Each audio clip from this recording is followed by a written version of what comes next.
Hello बच्चों, हमारा प्रश्न दिया हुआ है वात्य भट्टी में चूना पत्थर का क्यों प्रयुक्त किया जाता है। चलिए समझते हैं इस प्रश्न को। पहले प्रश्न में थोड़ा सा सुधार कर लें। यहाँ चूना पत्थर है, ठीक है, और यहाँ पे प्रयुक्त होगा, प्रयुक्त किया जाता है। तो चलिए इस प्रश्न की मुख्य अवधारणा को समझते हैं। मुख्य अवधारणा में हमें जो समझना होगा वो हमें लौह अयस्क का निष्कर्षण समझना होगा। ठीक है, क्या समझना होगा? लौह अयस्क का निष्कर्षण। तो लौह अयस्क का जो निष्कर्षण होता है वो किस से होता है? तो लौह अयस्क का जो निष्कर्षण होता है हेमेटाइट ओर से होता है। ठीक है, हेमेटाइट अयस्क से किया जाता है।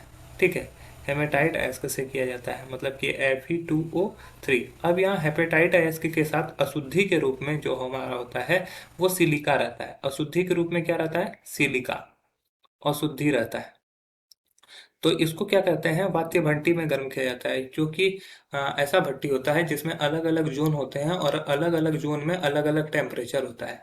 वो भट्टी कुछ इस प्रकार से दिखता है। ठीक है, कुछ इस प्रकार से दिखता है हमारा ये भट्टी। ठीक है, यहाँ पर हीट दिया जाता है और कुछ इस प्रकार से भट्टी हमारा दिखता है। तो यहाँ से हम लोग अयस्क को डालते हैं। अयस्क के साथ साथ क्या होता है? अशुद्धि भी जाता है। ठीक है, यहाँ का टेम्परेचर कुछ और, यहाँ का टेम्परेचर कुछ और, यहाँ का टेम्परेचर कुछ और, यहाँ का टेम्परेचर कुछ और रहता है। ठीक है, तो पहले क्या होता है कि हमारा जो Fe2O3 होता है उसके साथ हम लोग इसमें क्या होते हैं, चूना पत्थर और कोक को भी डालते हैं।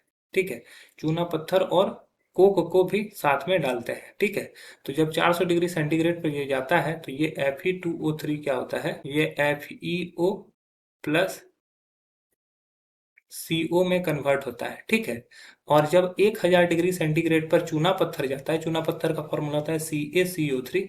जब ये 1000 डिग्री सेंटीग्रेड पर टेम्परेचर पे पहुंचता है तो ये कन्वर्ट हो जाता है CaO और CO2 में।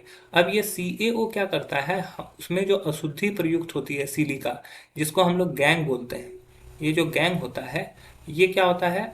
अघुलनशील होता है, अघुलनशील होता है। ठीक है, तो वो क्या करता है, SI ये CaO से अभिक्रिया कर लेता है, जिससे क्या होता है, ये कैल्शियम सिलिकेट बनता है, जो कि घुलनशील, जो कि धातुमल कहलाता है। ये धातुमल बनकर बाहर की तरफ निकल जाता है।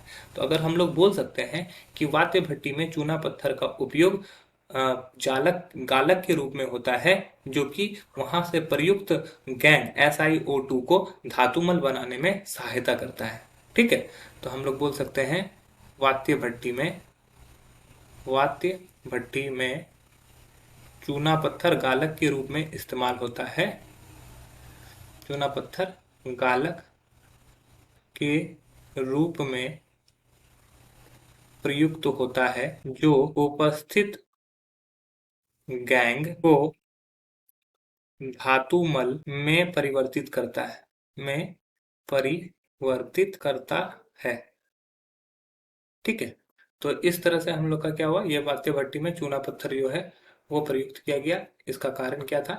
क्योंकि वात्य भट्टी में गालक के रूप में इसका इस्तेमाल किया जाता है, जो कि धातुमल बनाता है। आशा है यह प्रश्न आपको समझ में आया होगा। धन्यवाद।